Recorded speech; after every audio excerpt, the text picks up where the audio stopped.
Well, Clint, it is a pleasure to be here. This is the first time we've actually met in person, but I've heard your name about as much as any human I've ever not met. So it's nice to finally sit down. And it's funny, I kept getting tagged in a post where you recently won an award on Facebook. This is where I first saw your name because they asked who would be up a good nomination for top 40 under 40. And I think your name was every other post. And so I was like, I gotta see what this guy's doing. Everybody feels like he's an extraordinary human, and that's what this podcast is all about. So congrats, you actually won that award. I did. I think they got desperate, and I pulled it off. So no, it was really nice of them. Yeah, the award was great, and it was very nice of people to say what they said and nominate me, and yeah, I felt really honored. No, that's really awesome. And we got so much cool stuff going on. You have so many fun stories. I'm going to kind of shut up and let you just tell some of them, because some of the stories that you tell, and I've been researching you, and I want to back up into your story, kind of how you, because now you do some amazing motivational speaking stuff, you do a lot of business speaking, and one thing that I want to dive into is you go undercover into these businesses and then you speak to them about what you learn, and that is the coolest idea. But how did you get the idea to do that? Because that's one of the coolest ideas I've ever heard around motivational speaking. Yeah, so I mean, for me as a young person to go into like the corporate arena into speaking, I started out in the youth market speaking to high school students, middle school students in gymnasiums with 3,000 kids surrounding you, like literally the toughest arenas you can speak at. And I had corporations that would see our demo video, go on the website, and they're like, if he could help our managers connect with the younger employees the way that he connects with kids, then there's something there that he can teach us. And so I started getting booked more and more for corporations to come in and help them to retain and to engage their younger employees. And so the undercover thing started, it was never something I just thought about or wanted to do. I was in New York City, and I was meeting with one of the top CEOs of a huge sporting good chain in the East. So like we've got Dick's and Big Five Sporting Goods, like those are the bigger chains here in the West. But on the East Coast, he was like the top dog for sporting goods. And we're sitting there and we're talking in his store, and I asked him, I said, obviously you've had to change as a CEO in your organization, your culture, to meet the demands of an ever-changing marketplace. I'm like, and I kind of said, what you're doing 20 years ago versus what you're doing today is completely different. It's gotta be. And he's like, 100%. He's like, we're on Facebook, we're doing social media stuff, we got a Twitter account, we're on Amazon, like the whole old brick and mortar style of doing business, it's just dead. We had to change, we had to adapt. And I said, 100%, I agree. I mean, corporations are having to do that. If you don't adapt, you're gonna die. And then I said, so what about your management style? I said, have you had to change how you managed employees 20 years ago to how you manage employees today? And literally, Jimmy, without hesitation, he fired back and he said, no. He said, no, the way I manage today is the same way I managed 20 years ago. And I thought that was super interesting because I looked around, we're in his flagship store in New York City, and all of his employees are millennials, my age or younger. So Generation Z, Millennial, just young employees. And the old style of 20 years ago, like that command and control, and be glad you have a job, put your head down, go to work, don't It's complain. like all the things that millennials don't want now. Right? Like it's all about lifestyle freedom. Yeah, Do I enjoy going to work? Am I doing something I'm passionate about? Exactly. It's more than just the paycheck. Am I making a difference? All those Yes. And so being a millennial myself, but then also being in the arena, speaking to kids, mentoring kids, being with the younger generation, literally on a daily basis, his reply was just so fascinating to me. So we ended the conversation, I thanked him for his time, and then he gave us like 40 minutes in his store to buy swag. He gave us like 70% off. He's like, go buy whatever you want. I didn't want any swag, but I was so interested to see if his employees told the same story that he told. Mm-hmm. And so in the 40 minutes I had, I went around and I interviewed 6 of his employees, 6 of them.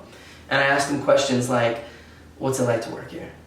I'm like, hey, I'm just curious, what's the management like? I was like, do you see yourself working here long term? Like, is this kind of a career thing for you? How long you been working here? How long do you think you'll stay? Do you feel like you're listened to? Do you feel like you're validated? You're respected? What's it like? At the end of that 40 minutes, I interviewed all 6 of those. 5 out of the 6 said that they would not be working for him in his store in 3 months or less. Wow.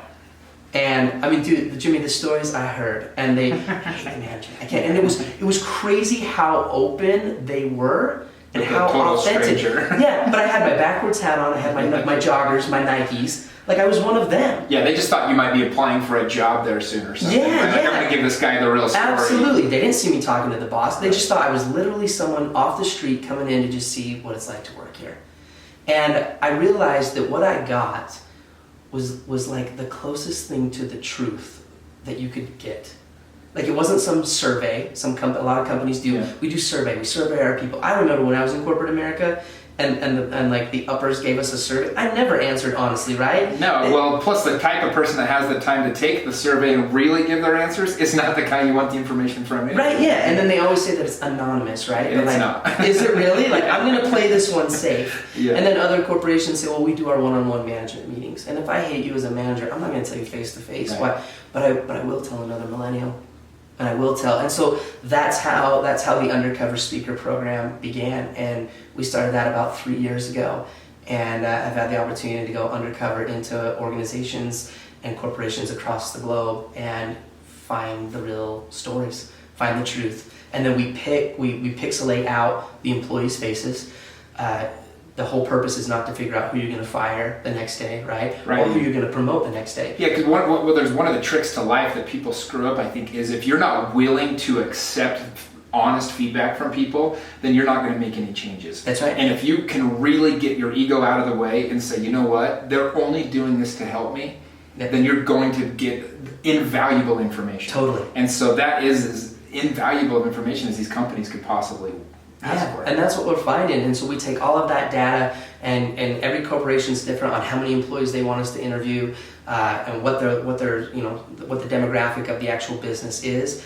But then we create kind of a 3 to 4 minute highlight reel, and then we present it to the management and the executive team at their national conferences or their management training events, and provide real, authentic data that creates results, that helps companies to improve, it helps retention to increase, and you get higher engagement and better loyalty. It's just a win-win all around. It's different, it's unique, and I love it. Are the management teams, are they very receptive when they see the negative feedback, or how do they usually react to it? At first, it's like you can see the managers like, oh my gosh, like, I hope you didn't go into my store. I hope you didn't talk to my people. But again, we try so hard to protect the employee's identity. We try to protect even the environment so managers can't locate or figure out. That's not the point of it. The point of it is to create something that hopefully influences change, right? It gives them a reason to go, you know what, I need to be better. You know what, and we need to change this as an organization. But it also highlights the good. Sure. Right? There's many things that an organization's like, we had no idea that our employees valued that.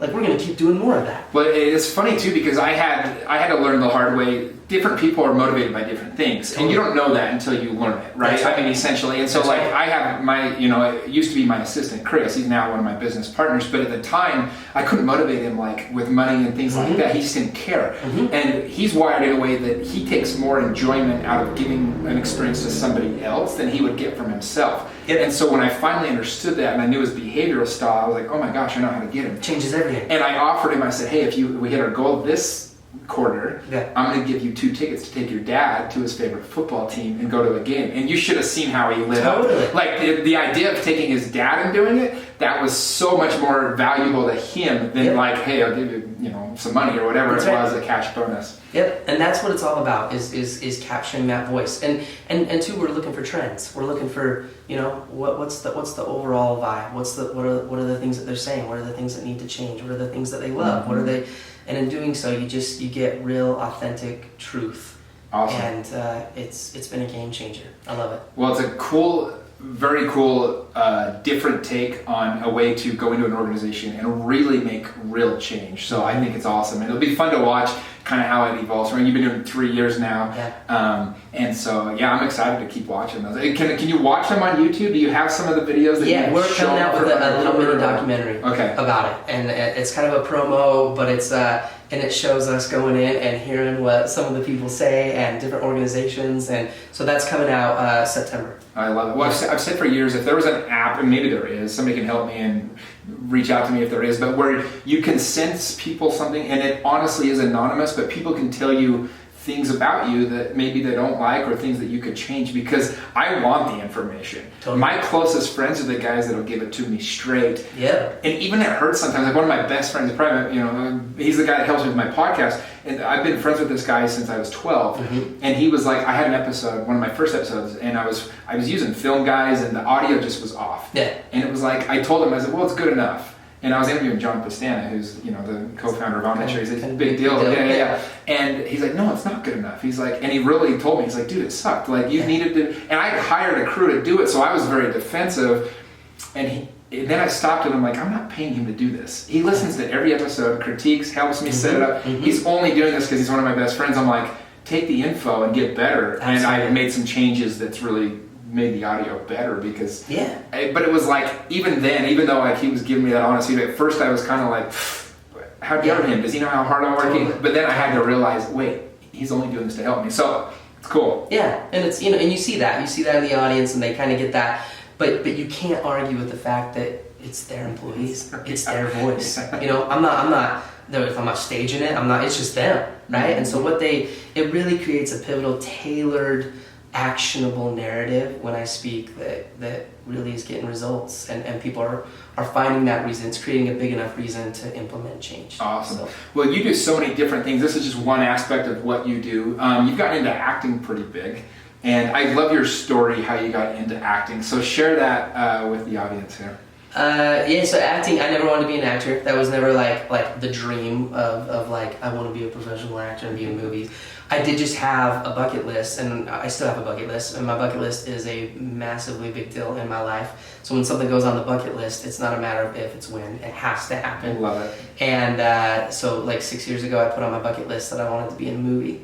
Like just be an extra, right? Like hang out in the background. I didn't need to be like a main character. I just wanted to hang out on set and be in a movie. I was like, that's cool, right? Like I had some buddies that had done that, and they loved it, had cool stories, and so I think it was, we're probably 4 years ago, I was looking at my bucket list and I came down to it and it said be in a movie, and I said it's time, like I gotta figure out how to check that off because it's on the list. If it's on the list, it has to happen. And I literally, in that moment, I Googled acting agencies in Utah. First one popped up, I called them and I said, hey, I want to be in a movie. And the agent's like, have you ever acted before? And I said, no. And she's like, have you done theater before? And I said, never. And she's like, well then, you can't like be in a movie, like we don't just like randomly send people. And I was like, no, you don't understand. Like, I have a bucket list, okay, lady? Like, I have a bucket list. It's on the list, it has to happen. And she's like, well, have you done anything else? And I said, well, I've been a professional drummer and I speak a little bit. And she's like, okay, well, maybe we can represent you for music. And I said, I don't want representation for music, but if you promise to send me on a movie, I'll let you represent me for that. And she's like, deal. So we went through the interview process. I ended up signing on the condition that she would send me on the first movie production crew that came into town that was auditioning. And so 2 days after I signed, the production team rolled in for the film Saturday's Warrior. Oh yeah, the remake. Yeah, the remake. And I had like not even really heard of the old one. I mean, I've heard about it, I hadn't seen it. I've only heard about it because there's a song about a dude named Jimmy. Okay, perfect. My name's Jimmy. So I can't tell you how many times growing up I had to hear that damn song. Jimmy, oh Jimmy. Yeah. So it was definitely it was cool because she kept her promise, and she was like, hey, I'll send you. I had no idea what I was doing. I showed up and they were like, we want you to slate in the audition. I had no idea what that meant, and I was like, I don't know what you're saying. They're like, no, you mean slate. And I was like, listen, I just have a bucket list and I showed up today. And the casting director is like losing her mind. And at this point, I'm blowing it, and so I don't even care. So I'm kind of just like, forget it. And I just had fun and made her laugh. And long story short, I went through 5 callbacks. They like auditioned 375 people all over the place, and I got the part. Well, you got an important part in the movie too. Yeah, it wasn't just like an extra in the background. It was a real. Yeah, I got one of the main. Elder Kessler. So I played one of the missionaries, and dude, I was immersed into the film world and absolutely loved it. It was and it was just from a bucket list. Get a bucket list. If you're listening to this and you don't have a bucket list, Get a bucket list. I totally agree. I have a bucket list and a vision board, so I have the both. So I have a bucket list, and then I have it's happening list. Is what I call it. Yes. And like on that one is like I'm going to the moon.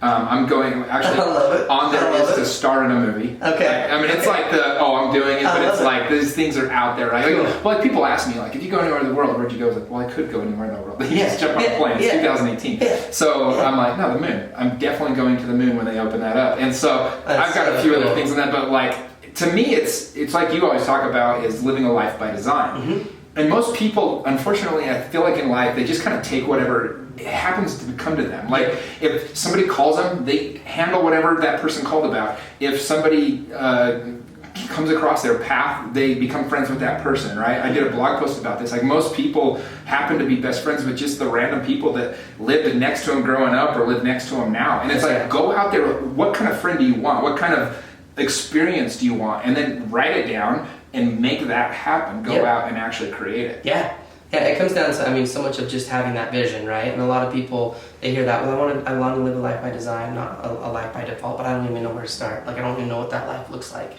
And I remember, I chased the money a little bit post-college. I went into the medical world, and but I was miserable doing something that I wasn't literally in my mind and in my heart, doing something that I wasn't put on this earth to do. And I one day, just out of despair, I was sitting with my buddies in a burger joint, and we were talking, and I just said, guys, wouldn't it be crazy if you could find one job, like one career that allowed you to do three things? And as I was thinking about this, these are the three things that I proposed to them. I said, wouldn't it be crazy if it allowed you to do what you love most of the time? So it allowed you to like play to your passion, your strengths. At the end of the day, doing this, you weren't tired, you were more fulfilled through it. It was just it played to what you loved and were interested in. But second, it provided in a way in your life financially that was sufficient for your needs. That's something that a lot of people don't talk about. Everyone's always about pursue your dreams and live your passions and find a life of purpose, but they don't talk about the realities of life, like car insurance, a mortgage, diapers. Yeah, it's hard to live your dream life if you're always worried about where the next paycheck's coming from. Right? You really do have to earn enough money to live in any career the passionate life that you want to have. Yeah, and when I did acting in the film world, there was plenty of people that were living their dreams. There was plenty of people that were doing what they loved, but they also couldn't pay their bills. Yeah. And they were literally living paycheck to paycheck. And here's the thing is when we talk finances, it's not some specific amount. It's always specific to the person. Right. It's whatever's sufficient for your needs. That's right. So that's number two. And then number three was, what if it contributed to your purpose in life? What if it allowed you on a daily basis to do something bigger than yourself? When we talked about passion's like about you. It's about what you want to do. It's about what fulfills you. Purpose is about what you do to better the world, right? Again, it's not about being the best in the world. Passion allows you to be the best for the world when you feel like you're doing something bigger than yourself. So what if you could find one job that 80% of the time, most of the time, would allow you to do all three? And I proposed that to my buddies. Both were working professionals, college grads, and they both said to me, they said, I don't think it's possible. And they said, I don't think. My buddy said, I think that's an anomaly. Mm-hmm. I said, anomaly? What are you talking about? He's like, it's an anomaly. Like it's rare. Like you look at a doctor, for example. They make tons of money, but they have all this stress and malpractice, and they're never home, and they're and what it takes to get there, and then you take a teacher, full of purpose, full of passion, right? But then they can hardly pay their bills, right? Or they're looking for a summer job. Like you got to give and take. And I said, I don't believe that. And when I was in college, I had a mentor that shared with me the quote by Oscar Wilde that said, "To live is the rarest thing in the world, for most people merely exist." That's all. And that's it, And so to live. And I said, so it's kind of like living. It's really rare. And he goes, yeah. He's like, I don't think it happens. And two weeks after that, I quit my job in the medical field, and I jumped into the world of professional speaking, and I did it to become the anomaly. And the day I quit my job was literally the day I can say that I started living. One of the best decisions I've ever made. Well, I think it's such a powerful lesson because you took action immediately too. It's like, I think some people, they keep waiting for that. Well, one day I can do this. One day, once this happens, then I can get my reward, right? Whether it's once I finish school, once my kids are out of the house, once whatever. But it's like, in the meanwhile, you're not doing anybody a service by living below your passion level. Like if you're not living a life that, really inspires you. And one of my favorite quotes that I always say is, it says, if we spend all of our time trying to save this world or trying to, like rescue the world, but we forget to savor it, then the saving becomes more of a job than it does a passion. And so the whole idea behind it is like, hey, get lit up about life.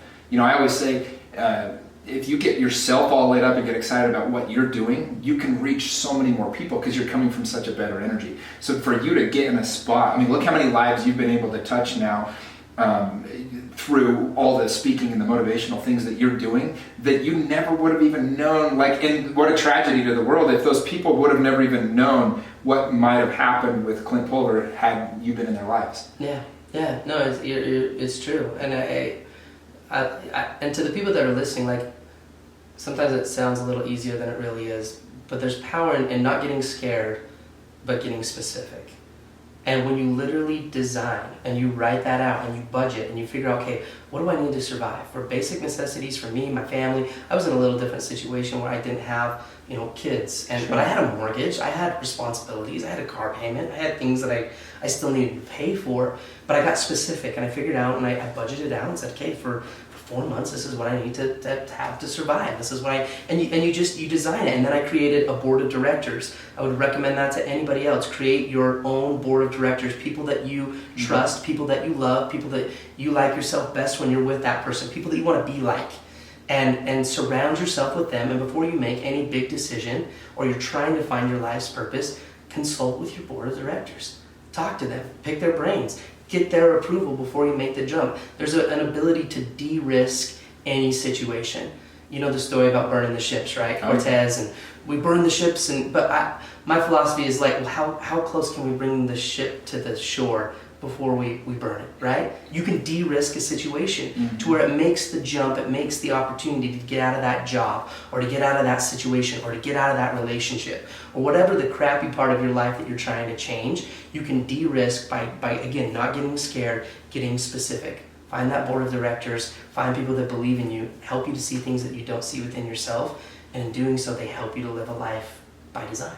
I love that. I love the idea of a board of directors. In the book Think and Grow Rich, he talks about even if you have to create a fake one, study 7 or 8 people from history and really absorb all their books, their biographies, everything, and then literally find a meditation spot or whatever where you're straight up talking to yourself, but you're asking those people, what would you do? Because you start to get in their mindset, in that growth mindset, or better is to find real people, get a board of directors, or even a coach or something, right? I know with my real estate career, in 2005, 6, 7, 8, 9, I was calling for sale by owners for 4 hours every morning. And I hated it. Nobody likes that, right? I was working, I was making good money, but I got burned out. I didn't want to do it anymore. And I sat down with my real estate coach, Bill Pipes. He's, to this day, he's one of my best friends.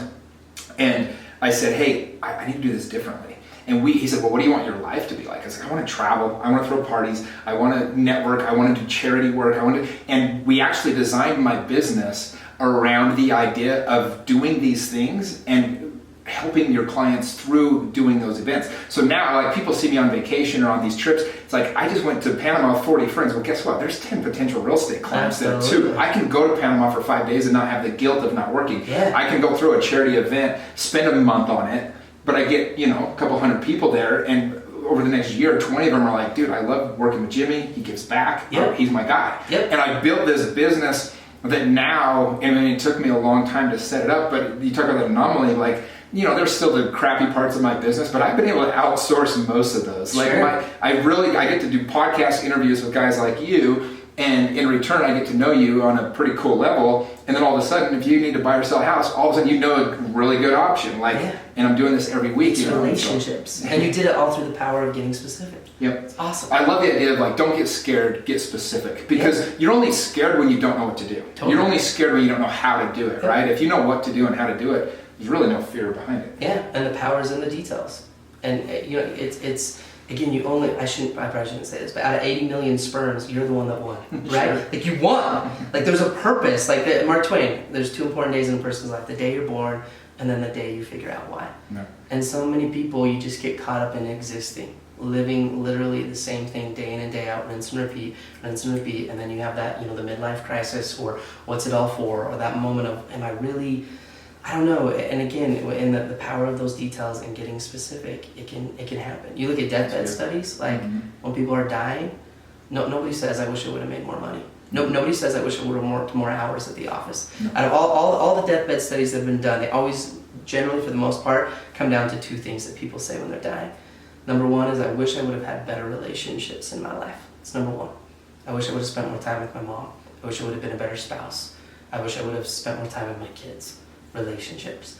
And then number two is, I wish I would have done something bigger than myself. Yeah.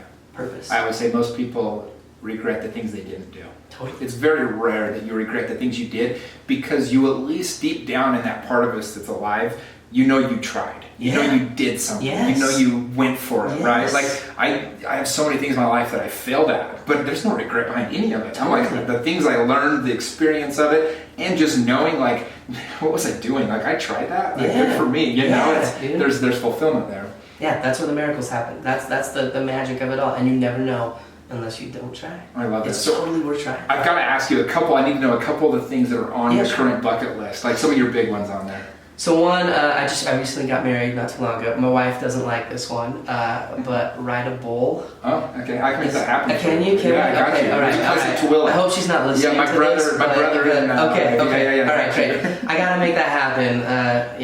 Before we have children. But yeah, so that's one of the big ones. One of the little ones, even like I send a message in a bottle. Like that's one that's on there currently right now. I want to go dog sledding. That's on the list as well. I want to start a youth foundation that's called Dream Machines. I was a pilot, went to flight school, had an eye disease that ended that whole career.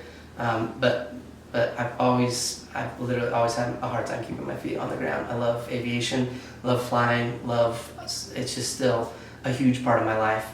And so I want to create a foundation that's called Dream Machines that gives underprivileged or disabled kids the opportunity to fly. Yeah. Dude, so that's on the list as well. So those are awesome a couple stuff, of things. Man. Yeah. Oh, I love that. Well, another cool part of your story, one of the things that I loved is you spoke on this a minute ago, that you're a drummer.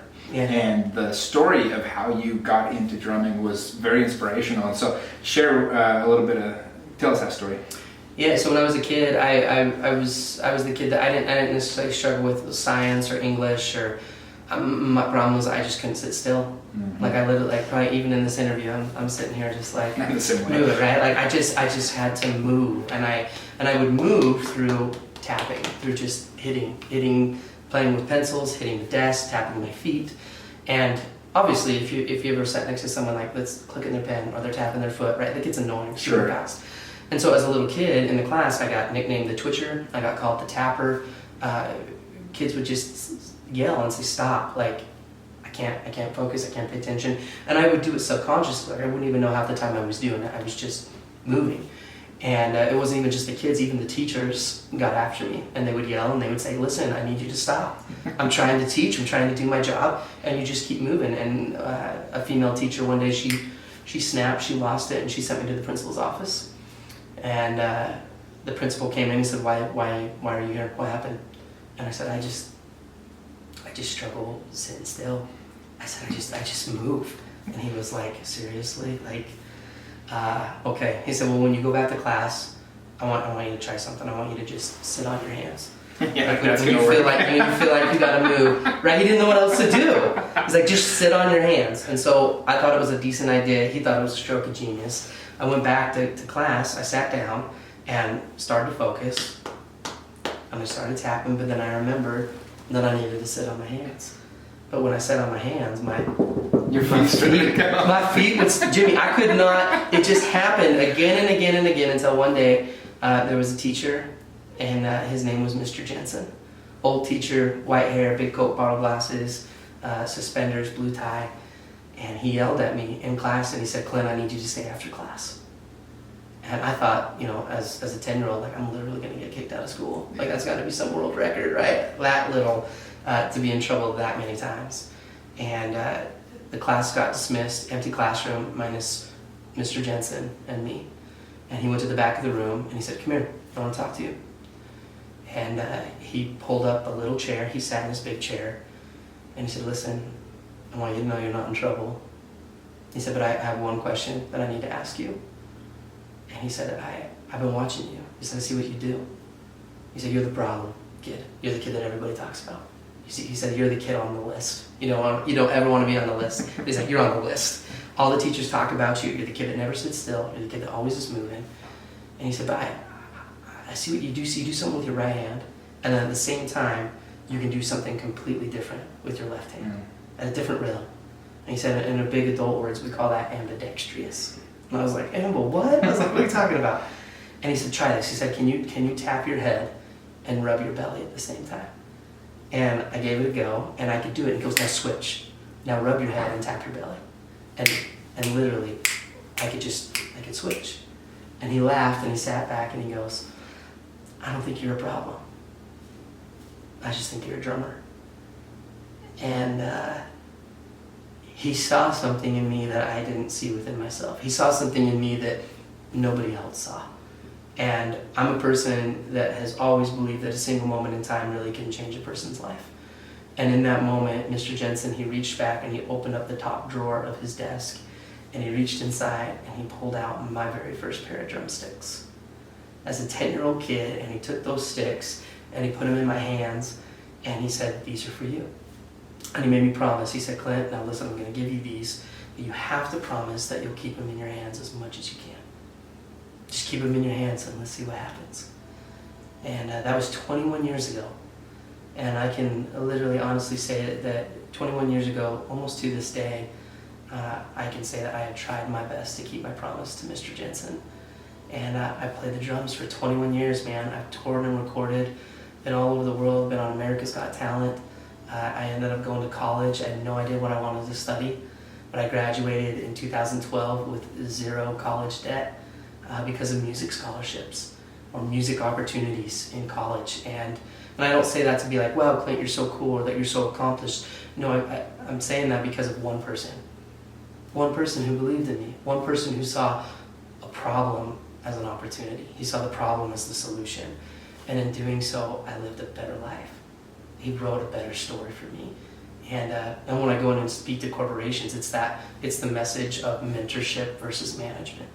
How do you become a Mr. Jensen? How do you advocate for your people, not just develop them? And when you be a Mr. Jensen, we never forget you. We never forget you for that. Like most people, if I were to ask, tell me who the last 3 NFL MVPs were, they tell me who they are. No one knows. Sure. Right? Or tell me who the 3 richest people are in the world. No one knows. Tell me who the last 2 Miss Americas were. No one knows. But if I say, tell me the name of an educator who made a difference in your life, hands go up. Yeah. Tell me the name of a friend or a person in this room, or someone you remember those people. Why? Because they got to the part about you. And it's that part about connection. He was the person in my life that communicated my potential and my worth so well to the point that I saw it within myself. And in doing so, I learned better. He was my friend. My grades increased. Anything he asked, I was there. Because he got to the part about me and changed my life. It's such a powerful story. I remember because as a kid that spent a lot of time in the hallway in elementary school and junior high, and I same thing. I just remember that first time I got sent out to the hall, and one of my professors came out, teacher at the time, I guess, and he came out and he goes, I had the funniest story. He knew I was a baseball guy. Yeah. He says, funniest thing happened do you see the interview with Mark Grace on ESPN? I'm like, what? I'm thinking I'm in trouble, right? He's like, Jimmy, go to the hall. Yeah. And he tells me this story. It was a pretty funny story, borderline inappropriate. And I was just like, and he goes, hey, I appreciate the energy to bring the class. You got to tone it down when I'm actually teaching. Got it. That was, but it was so powerful. And it's like me and him had this little bond. And to this day, I saw him about a year ago, and I just went straight up and gave him a big hug. And, it was just but those things you're okay the way you are. There's actually a lot of positives to this. There's a lot of assets to this. And I think there's one of those things that you learn, a great mentor or a great teacher can understand that everybody has something they're great at. They have pluses and minuses to their behaviors or to their personality. 100%. And the lazy way to do it is say, here's what's right, fall in line, right? Yep. But the person that takes the time, he bought drumsticks. He took that time out of class to sit down. He thought of how to approach you in such a way that it would make an impact. And to be able to do that, And pretty awesome. Like his reward now, I don't know if he knows your story Yeah, or he anything. does. Absolutely. It's pretty awesome Yeah. for him to get that reward, right? It's like at the end of Mr. Holland's Opus, the movie, you know, Totally. when all the kids throw the big event for him. That's pretty awesome, man. It's so easy to figure out what's wrong with people. Or it's easy to figure out what's wrong with an organization. Or it's easy to figure out what's wrong with your spouse or your kids. The miracles happen when you figure out what's right. Mm-hmm. You know, and when you change that lens, when you change that perception, you alter your reality. And if you can do that, then you predict future behavior. Everything changes. And he did that for me, and he did that for himself. And if we could just do that for people, if we could do that in corporations, if we could do that in organizations, game changer, game over, loyalty increases, engagement, retention. It's so powerful in business too. I'm just trying to think of my own business right now. My brother Dale, he works with me. Yeah. And when we first started, my way of getting business was to make those cold calls. Yeah. And when he got in, I said, hey, you got to make cold calls. Mm-hmm. And there was a time frame where, I mean, he just wasn't his thing, Yeah. right? If I give my brother a client now, it's a guarantee it's going to get closed. He's so good working with people he's already working with. Yep. But he just didn't want to do the phones. And he once went 4 months calling for 3 hours a morning without getting a sale. I hope he's okay with me telling this story. But then I realized, like, if I can get my brother the clients, it'll free me up to get more clients, and then he can start getting his own clients. And what I did with him, I just said, hey, I want you to start focusing on people in your neighborhood, people that know you. Because once somebody knows you, they're going to want to work with you. Sure. And he's a top realtor now in the entire community. He has been for 10 years. And he hasn't ever had a cold call because he figured out that niche. What I saw as his weakness, like, why does he suck at doing these cold calls? And it wasn't until I went, oh, that's just not what he's good at. Right? Yeah. And you put certain things in front of me, and then you tell me to like spend 4 hours like teaching a kid how to play baseball and like be patient with like he does. Good luck. Yeah. Or like you know, Chris, my partner. He does all the paperwork, and he's really good at all the behind the scenes things, like the management of the properties we own, all these different things. And if I try to do any of that, it's like a total disaster, right? Yep. But finding those strengths and really emphasizing those as opposed to seeing them as weaknesses. So it's such a powerful lesson. Instead of fixing me, you know, he said, well, what is he doing good, and how can we enhance that? How can we make that better? It's awesome. You know, and he did it though through connection, but also you have to have standards. You have to have those expectations. And I think great managers, great leaders. You know, sometimes we want to be the friend, or we want to be the buddy, or like, I just want everybody to love me, right? But you still, as a manager, as a parent, as a spouse, you still have to have standards. You have to have boundaries, and you have to have expectations. But a lot of times in organizations, even in life, we're good on creating rules. We're great on creating standards. We're great on creating, this is what needs to be done. These are the expectations. But if you don't have that connection, if you don't know how to advocate, game over. You create rebellion in your employees. You lose your employees. And it's something that in the undercover speaker program, we see literally on a daily basis. And it all comes down to people are not quitting organizations. They're quitting bosses. Yeah. They're quitting the Yeah, I'm no longer going to work for that guy. Yeah, they're quitting the old, just like the first story of the guy that ran the sporting goods store. That, no, this is how I run it, and this is the way I do it, and if you don't like it, get out. They're getting out. They're leaving, right? He didn't see that need to change, and so it's again, that's the mentor manager. You're high on standards, but you're also high on connection. Wow. You advocate, not just develop. I love that. Well, I want to get into one other piece here with you. You have a really funny story about how you met your wife. I've heard this story before when you guys went on your first date. So tell us a little bit real quick, because you got married, what, a year ago? Yeah, about a year and 2 months. Okay. Yeah. Awesome. And so tell me real quick, tell the audience, because I have a lot of single people listening to this. I think they'll appreciate your dating story. It was a grind. Let's just start that. It was not easy. She did not make it easy.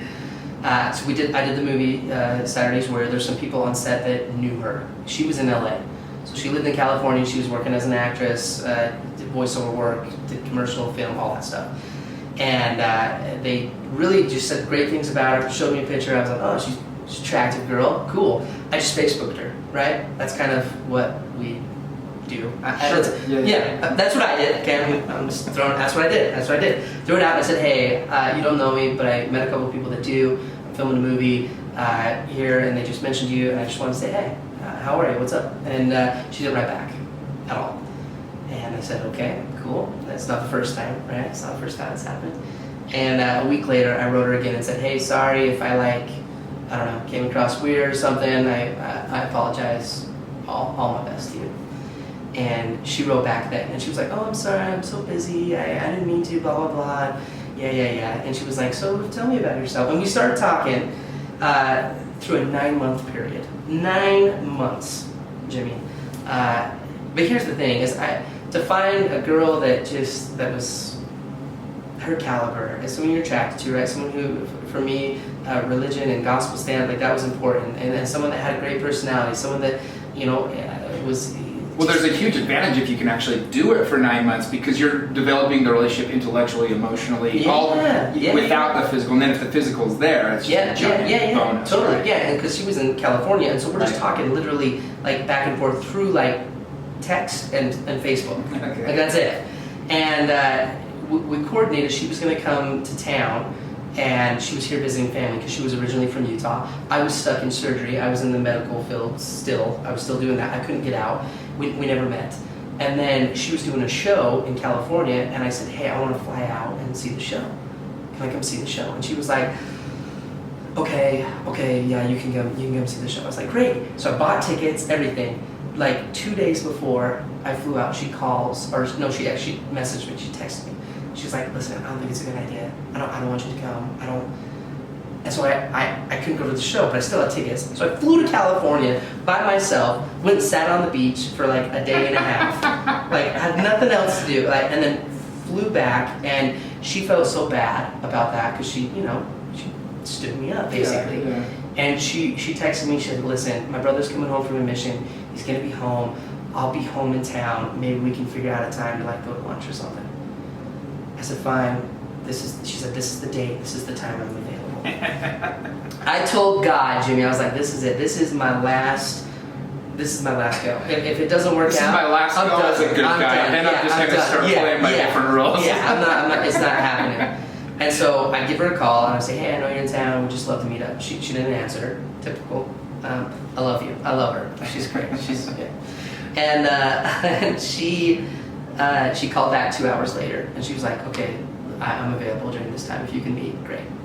I was like, awesome. So I canceled everything I had going on to meet her, right? It's 9 months. Yeah. 9 months, finally we meet. We met at Station 22 down in Provo, and I walk in, and I'm a little nervous, like a little anxious, like this is the girl, like, I'm gonna meet her, right? And I walk in, and there she is. She's actually there. I was like, what a miracle. She actually showed up. And I walk inside, and I'm like, hey, how you doing? And she doesn't talk. Like, she doesn't answer me at all. And all of a sudden, she whips out, no joke, Jimmy, she whips out a whiteboard. A whiteboard. And she's like starts writing on the whiteboard. And she's like, hey, how you doing? And I went, oh my gosh, she's a mute. Right? Like, she can't talk. She doesn't have a voice. And it was the most, like, we're sitting there, like, ordering food. And, like, the waiter's like, what do you want? And she's, like jotting down the order. And long story short, finally she broke, and she was like, listen, I pretty much ruptured my vocal cords. Mm-hmm. She's a performer, she's a singer, she does theater. And she was on vocal rest and doctor's orders, and she could not talk. And finally she talked. It was just so funny. After 9 months, homegirl shows up with a whiteboard, and our first date, like, literally is like the most awkward thing possible. But it was, man, that's what started it, and we hit it off, and it happened. I love that story because it goes back to, again, though, creating your life by design. Totally. Like, you absolutely, persistence. Had decided, this is a girl that I'm going to put my effort towards. I'm going to go down swinging if I go down, but I'm going to win this totally over. And you got to give it a go. Give it a go. You never know. Dude, I love that. Never know. I love it. Yeah. Well, you're an entertaining person, man. I'm going to look forward to watching your journey. And for people that want to see more of you, I know you got a lot of stuff on YouTube. If people want to book you to come speak to the organization, is there a best place to go or anything like that? Yeah, they can just find it at clintpulver.com. Okay. Yeah, clintpulver.com. That's the website. And then also hit me up on Instagram. I love just connecting and helping anybody that I can. I love it, man. Yeah. Thank you so much. James, Look forward to it. Yeah, love it, man.